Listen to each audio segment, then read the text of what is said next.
Hi everyone, welcome to my video. Today I'm going to be talking about fasting and biblical fasting and my experiences fasting. So I hope that this video can be informational and a blessing to somebody. And if you're sitting here wondering if people have the same experiences as you fasting, or if you're thinking about fasting in general, I hope that this helps. So I will start by talking about the first time that I ever fasted. And it was a few years ago. I had come home from where I was living in college, and my parents' church was doing a fast, and so I decided to participate. Um, and I remember the main thing that I had gotten from it was just that fasting in general was denying yourself of things that you like. And at the time, I know my church was doing a Daniel fast, but I had decided to fast from watching sports because I love watching sports, and it just so happened to be March Madness during that time, so I knew it was going to be something that was really going to challenge me to not be able to watch any of the games, to not look at updates on my phone or scores or who won or anything like that. So I fasted from that. I fasted from sweets because your girl loves those too. And I also downloaded MyFitnessPal, and I was tracking my calories every day, and I put a limit on myself of 1,200 calories a day because I knew it would be something that was going to be challenging. And I also remember the pastor saying that before you started your fast to decide what it was that you were doing the fast for, and to pray for those things specifically throughout the time that you were fasting. So for me at the time, I was praying about whether or not the relationship that I was in was for me. And I was also praying that I would start my new job. And so during the fast, I would say the hardest part was definitely staying at 1,200 calories a day. And there would be times where I would literally be like crying on my bedroom floor because it felt like there was nothing that I could eat that would fit within the calories that I had for the day. And my parents weren't doing the same things on their fast. So they would make dinner and I'd be like, oh my gosh, I can't eat any of this stuff. So that part was definitely really challenging for me. And I remember during my fast, there were certain prayers I would pray. And also keep in mind that a lot of times I think that people try to make fasting very like it's something that you have to do by the book or else it's not going to work, and you have to follow exactly how the people in the Bible did it or else it's not going to work. And that's not true. It has to do with your mindset and your mindset of humbling yourself before God and saying that I'm denying my flesh of certain things so that I can build up my spirit and connection to God. So in particular, when I would pray about whether or not the relationship I was in was for me, I was praying that prayer because I already knew that it wasn't for me, but it was a 5.5 year relationship, and I would just tell God, like, I'm not strong enough to end the relationship. And I remember I would tell God, I would say, I need a neon sign. If this relationship isn't for me, I need a neon flashing sign that this relationship isn't for me. It was a 21-day fast. I went through the fast, and I will say there were a lot of times where it would be difficult because I know during that time it was Mother's Day, and so we had made desserts and stuff, and I couldn't partake with my family. So when you're doing your fast, just be prepared that it's going to be challenging. There's going to be times where you can't participate the way that you want to, but at the end of the day, just remember that you're doing it for the glory of God. So I will say that this fast that I did, and this was the most powerful fast that I've ever done, I did not finish it. I think I might have gotten to day 16, 17, 18, somewhere around there. And I just got to a point where I was like, I cannot do this anymore. I remember all the sweets that my family had been having over the last 2.5 weeks, I had been storing them in the freezer for myself for when I would finish the fast. And when I got to that point where I was like, I cannot do this anymore, I remember I just opened up the freezer, I took all of them out, and I sat on the couch, I turned on a basketball game, and I just ate everything in sight. And I remember thinking to myself, I didn't finish the fast, so nothing is going to come of it. And I was 1,000% wrong. So after I finished the fast, I told you the 2 prayers that I had been praying about. And literally, I think it was maybe 1 or 2 weeks after I finished the fast. And this is something to remember too, is that whatever you're praying for, some people will get their breakthrough during the fast and some people it will be after. But just remember that when you're doing this fast, you are breaking things in the spiritual realm. It's just that sometimes it takes a little while for it to manifest in the physical. And I'll show you that as well in the case of Daniel. So I remember once I broke the fast, I was like, I didn't finish it. God's not going to answer my prayer, and I didn't really think about it anymore. But then maybe 1 or 2 weeks later, kind of out of the blue, my boyfriend at the time called me and broke up with me.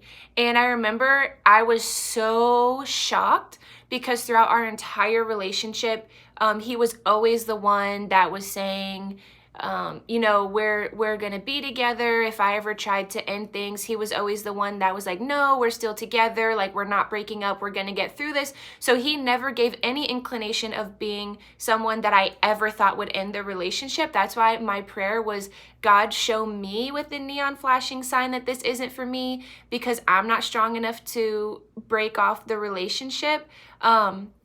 So that was completely shocking, and that was God being like, yeah, here's your neon flashing sign just out of the blue. I'm going to change this person's heart and they're going to break up with you.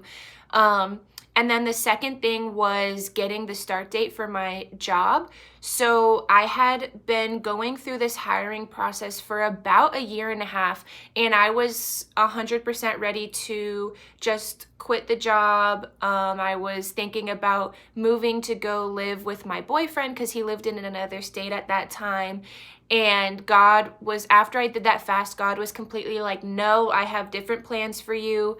My boyfriend broke up with me about a week after the fast. And then literally a week after that, I got a call from the job saying, hey, we're ready for you to start. When can you come and be here?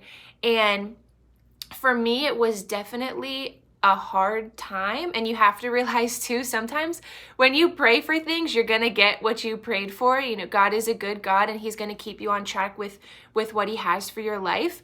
But for me, that was such a powerful fast, and it was so powerful for me to see that it wasn't about doing the fast right. It wasn't about saying I was supposed to do it for 21 days and I messed up and I only did it for 18, or I only did it for 10, or I ate something I shouldn't have eaten. It's not about that. It was about the fact that I was denying myself and saying, Lord, your will for my life is more important, so please show me what it is that you have for me. So that's really apparent in the case of Daniel. So Daniel fasted for 21 days, asking for revelation about a dream he had had from the Lord. And on the 21st day, an angel of the Lord appeared to Daniel. And this scripture was very mind-blowing to me, and it just gave me such revelation. So I hope it does the same for you. This is Daniel 10, verse 12, and it's talking about the angel of the Lord speaking to Daniel. It says, then he said to me, do not fear, Daniel, for from the first day that you set your heart to understand and to humble yourself before your God, your words were heard, and I have come because of your words. So he's basically saying, the angel is telling Daniel, don't be afraid. From the very first day that you humbled yourself and decided, I'm going to try to understand the Lord, I'm going to deny myself so that I can hear the Lord more, he heard your words and he sent an angel to answer your prayer. And that's the same thing for us. That's why I say that your fast is about your mindset. It's not about how well you do it, how long you do it, what you eat and don't eat, what you do and don't do. The fast is about your heart posture, to understand God and to get closer to Him. So when you're doing a fast, just realize from the very first day that you decide to humble yourself before God and say, Lord, I'm going to do this fast to glorify you. Sorry, my cat. I'm going to do this fast to glorify you. He hears your words. And the Bible also says, the Lord knows the desires of our heart before we even pray for them. So He already knows what you're going to pray about on your fast, right? Before you even pray for it. So as soon as you humble yourself before the Lord, He's already doing things for you in the spiritual realm, sending angels on your behalf to answer your prayers. And as this angel said, it took 21 days for this angel to be able to answer Daniel's prayer. And the angel said, the prince of the kingdom of Persia withstood me for 21 days. And so basically the angel had to defeat him. And when it says the prince of the kingdom of Persia, I don't know exactly, but I know that it's referring to things in the spiritual realm, like demonic things in the spiritual realm that this angel had to fight against. And it's the same thing in our lives. So when you do a fast and there's things you're praying for, these angels are fighting on your behalf, and it may take a little while for what you're praying for to come to fruition, just how it took 21 days for what Daniel was praying for to come to fruition. But the angel wanted to assure him that from day one, the moment, the instant, the millisecond that Daniel decided to do his fast and come to the Lord in prayer, He heard his prayers and answered it. So I just want you to keep that in mind. And another thing that I think is really important about fasting is that it's not just about food. Fasting is taking away anything that you love and that you desire to do that you could be placing before God. For instance, watching Netflix. If I watch Netflix 4 hours a night where I could be reading my Bible, praise and worshiping, praying to God, that's something that I could give up in a fast because I really like watching Netflix, like a lot of people. So maybe it's watching Netflix, maybe it's shopping, maybe you're not going to shop for 21 days or however many days the Lord leads you. Maybe you're not going to eat sweets. Maybe you're going to fast from social media.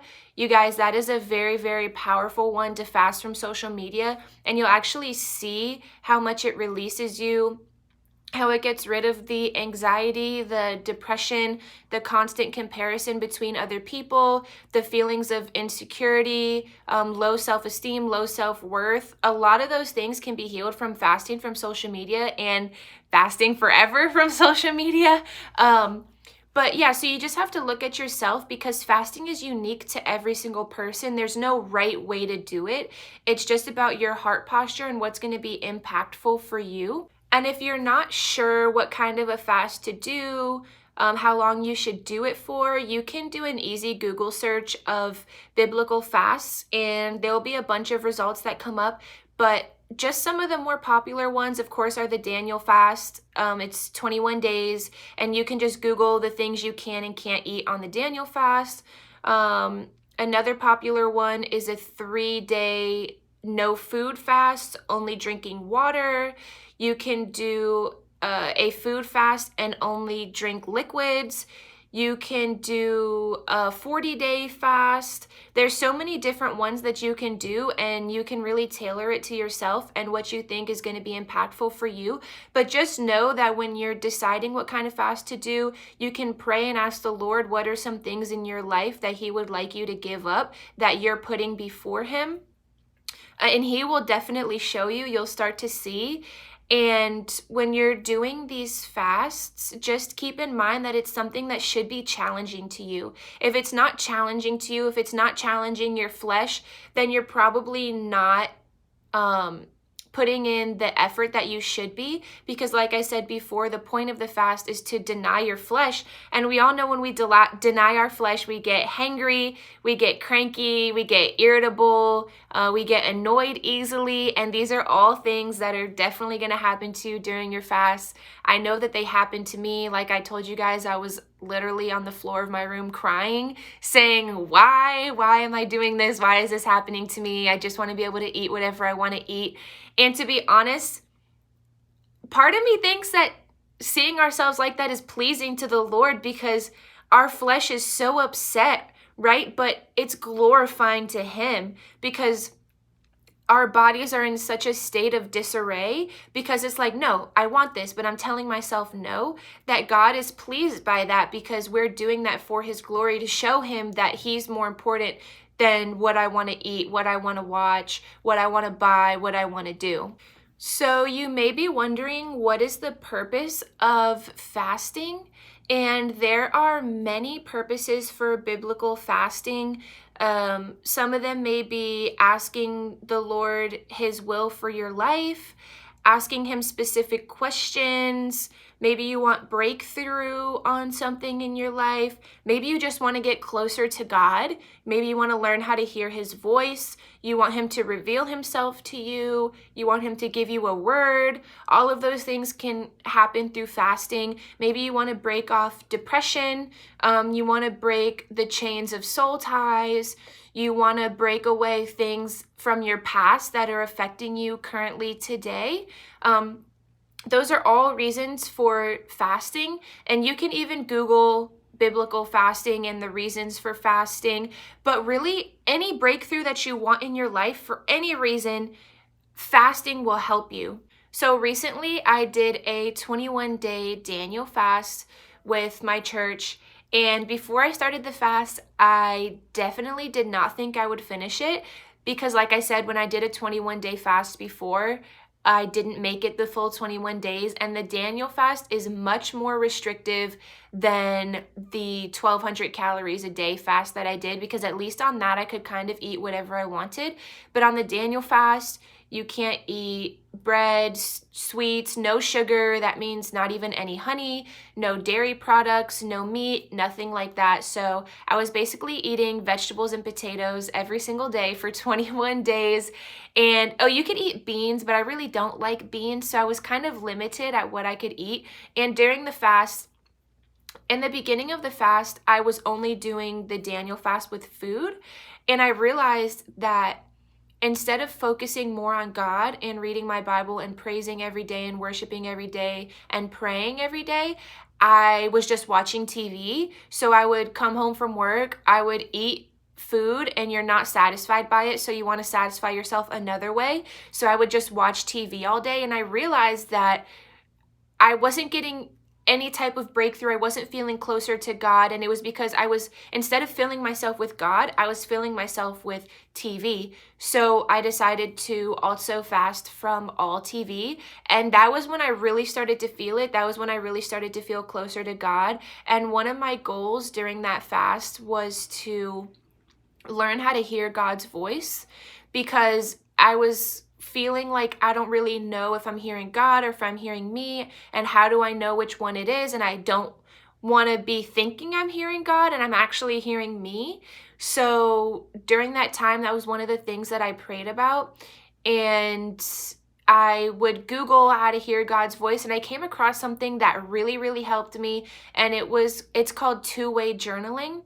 And basically what it is you just sit in your quiet time before the Lord and just kind of be silent, and you type out the thoughts that come to your mind, and you just type them out, right? You might ask God questions. You might just say, Lord, speak to me. And then you just type out whatever you think the Lord is saying to you.